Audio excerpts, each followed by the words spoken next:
Hi everyone, Miss Stella here, Learn to Grow. I hope that you're having a good day.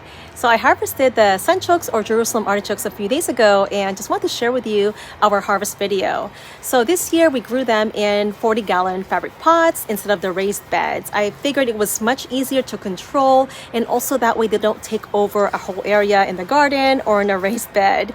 And even though they were grown in a container, they were still productive. In fact, one plant can produce up to 20 tubers, so they are very prolific plants. Sunchoke is native to Central North America and a cousin of the sunflower, and can be grown as a perennial crop in USDA zones 3 to 8.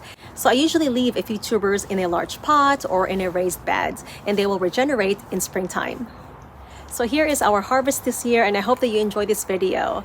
And also just want to remind you that my book, 4-Season Food Gardening, is available to pre-order right now. Have a great day and happy gardening. So I started harvesting the Jerusalem artichokes or sunchokes that were grown in these 40-gallon fabric pots. I have 2, and now I usually leave most of them in the ground and harvest as needed. So I can still do that. I just want to see how much I got this year. If you grew an abundance of sunchokes, it's best to leave them in the ground and harvest them as needed. That way they stay firm and crisp. They tend to turn soft when stored indoors. Perhaps you can store them in a much cooler place like a garage, a shed, or in a basement. But if you leave them in the ground during the fall and winter months, they start to turn sweet because the starches in the tubers convert into sugars, which makes them frost tolerant, kind of like an antifreeze. So I usually cut the stalks first and then I pull them up, just like what I did here. Look at all these tubers. So I actually talked about this in my recent video. The tubers contain inulin, which is an indigestible fiber. So if you eat too many, it can give you upset stomach and even gas. So make sure to eat in moderation. And it might even help if you ferment it first. I usually just roast it. They can also be eaten raw. They taste similar to water chestnut and I think sometimes even radish. I really enjoy growing sunchokes because they are so productive. So this is from one plant and you can see all those tubers. So this one's probably one of the bigger plants that I had. The ones with skinnier stalks didn't produce as many, and that's because these were much smaller plants. They didn't develop as well. But we still got a few there. So I'm going to keep digging in here just to see if we have any more that we missed. The inulin in these tubers is actually a prebiotic which feeds your gut flora or microbiome. So I just cut the stalk right near the base.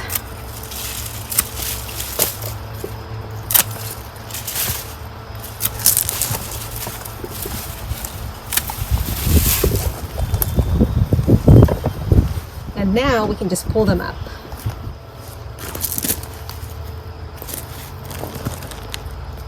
You might need to use a garden fork if the soil is not loose.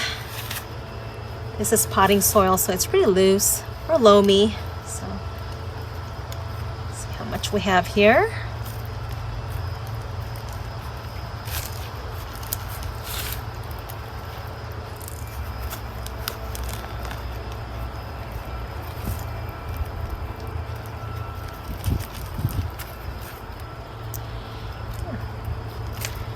Pretty good.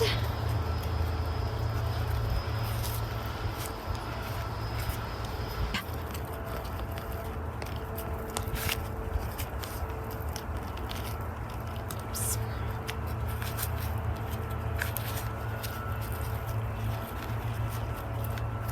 It's been raining, so the soil is really moist. That's why it's important to have well-draining soil so the tubers don't rot.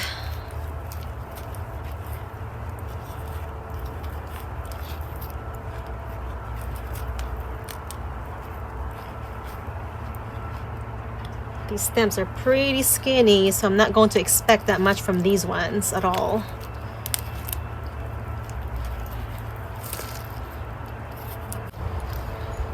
You can see where the initial tuber was right here, and that's where the plant sprouted from.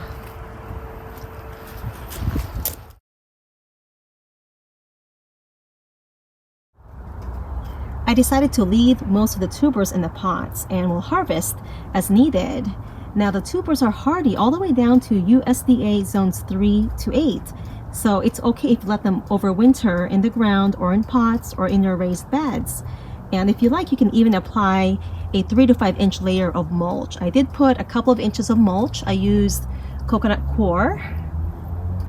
And even without mulch, as long as they are buried about 6 inches deep, they do okay here in the Pacific Northwest.